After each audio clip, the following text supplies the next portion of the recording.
the pallet goes around the supply chain, no? But they have made study that plastic pallets are more environment friendly than the wooden ones. No? Because based on their life cycle assessment, siguro they made some computations po, no? Tinatawag nila life cycle assessment.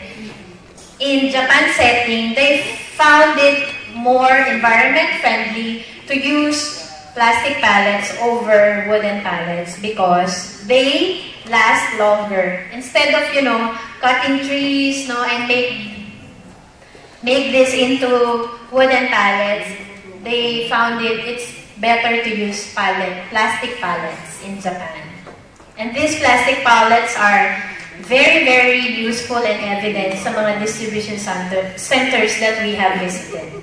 Although, plastic pallets are quite expensive, especially in the Philippines. I think that's why we prefer more the wooden type because of the cost considerations. But you see, in the future, I think that the trend on using plastic pallets would be more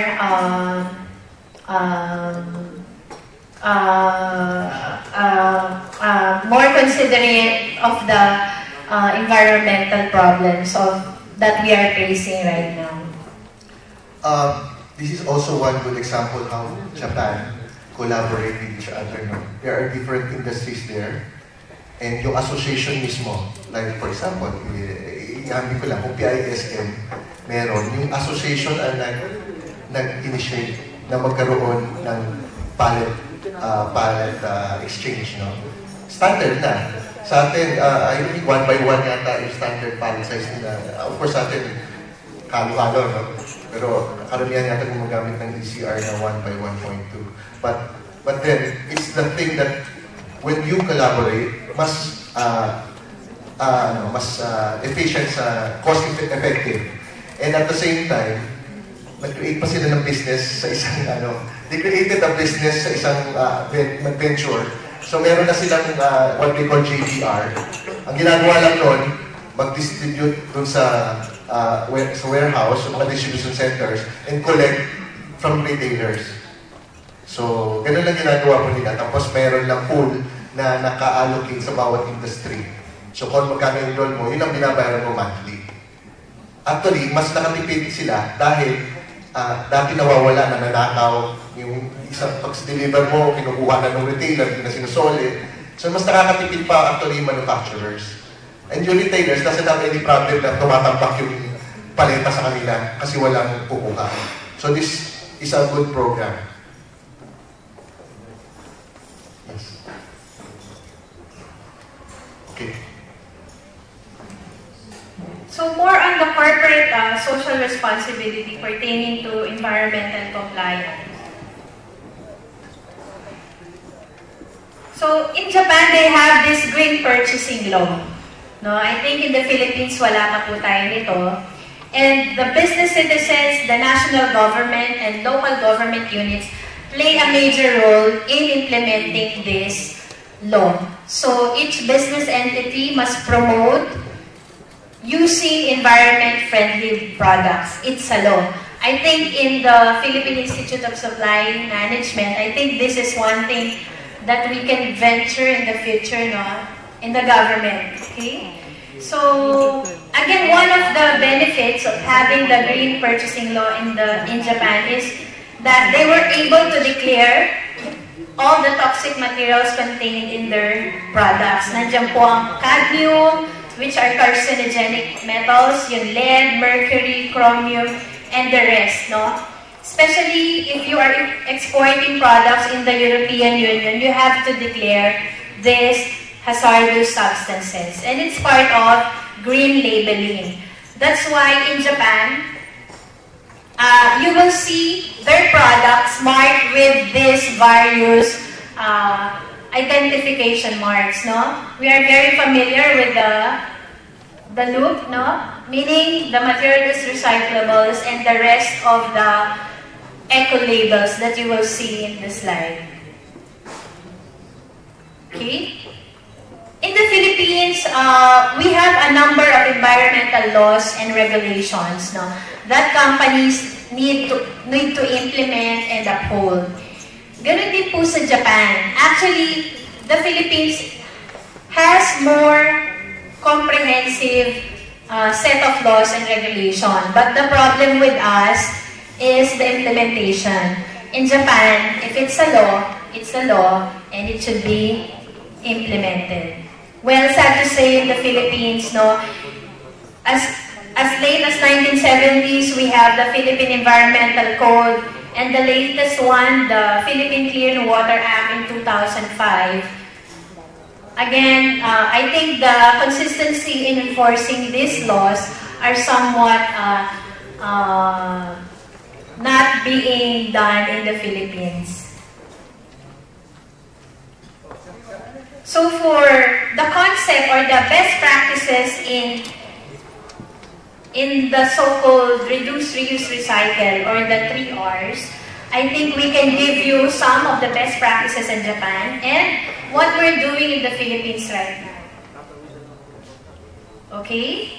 So, in Japan, they're really into recycling their packaging materials like PET bottles, the compacted cartons, the aluminum pellets.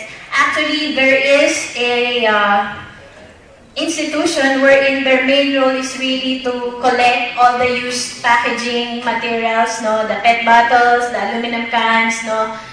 And this is Japan Beverage Recycling Plaza, no. Their ultimate goal is to retrieve all these packaging materials because, you know, in Japan po, there are millions of vendo machines, no. Napakarami pang vendo machines sa kanila, and this recycling plaza is tasked to really collect and make these materials compact and ready for recycling. In the Philippines, in the advent of the Republic Act 9003, which is the Ecological Solid Waste Management Act of the Philippines, a number of material recovery facilities and recycling facilities were established, and napakarami na po nila. I think it's more than 1,000 na, and it's really a good business now, no, to recycle, reuse, and to reduce the consumption of our raw materials. And a lot of businesses are emerging right now who's into recycling and recovery of materials. Yung mga entrepreneurs ko dyan, yung PET bottles, ginagawa ko nilang tuwalya sa Japan. Itong sample na nasa picture dyan, may tuwalya at saka ball pen. Those are recycled materials from PET bottles. Yes, these are plastic materials. They made into towel-like, you know, materials. Of course, in Japan, they have this recycling of used battery from trucks and forklifts, no? In the Philippines, I think we're doing this. This was presented earlier, no, through the Baligbateria, and some transport service providers are even having corporate social responsibility activities wherein the sales from the recycling of the used lead-acid batteries and the recycling of used tires are using it for scholarship programs. No? Of course, the Baligbateria program in partnership with Motoline and the ABS-CBN Bantay Kalikasan, you know, is an emerging recycling program in the Philippines. Okay, so in Japan, we visited one of the most green implementing company, which is Ajinomoto General Foods. They have around 99.9% recycling rate, almost zero waste, no?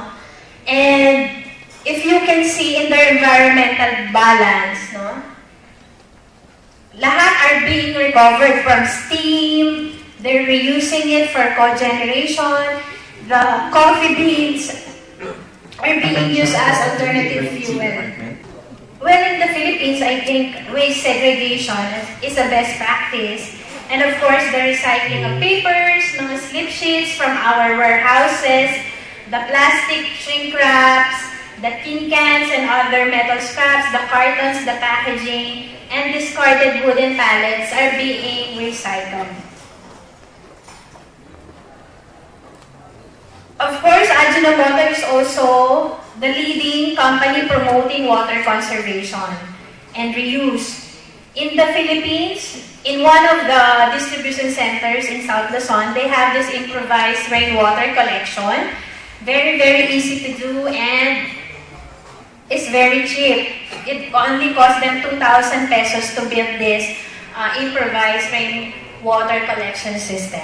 And of course, there is water urinals in some of the warehouses, especially built by Fast Logistics for its customers.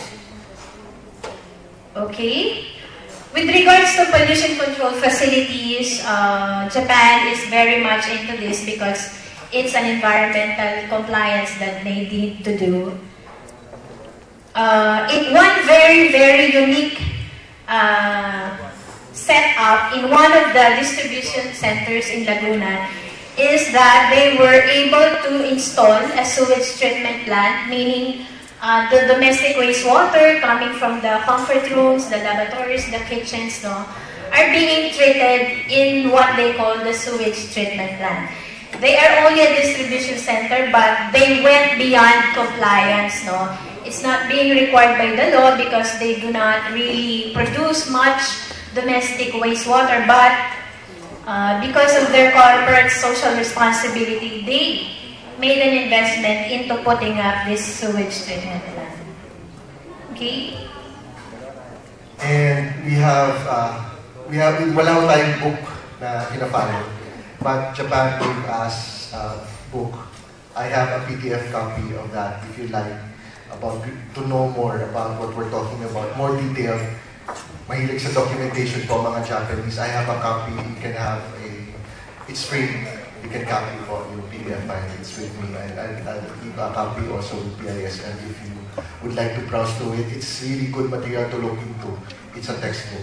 Yes, and basically their environmental sustainability initiatives is only based on the 3R concept. We reduce, we recycle, and then we reuse. Simple lang po. Even in our homes, we can do this. Makakatulong tayo to save the earth and lessen our carbon emission. So, just to end up, companies have already been initiating a lot of green logistics or green supply chain in their corporate social responsibility. Our companies, Willy Pharma, if you notice, we're building up a building near Mandarin.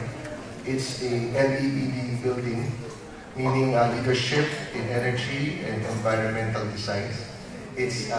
That building is already certified gold by the American Association ng Green.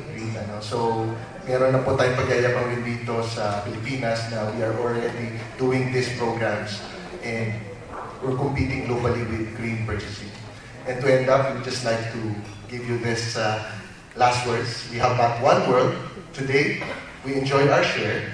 It is in our power to let our children enjoy it as well. So, with that, thank you. If you have any questions, we will be here. Maraming salamat po sa inyo.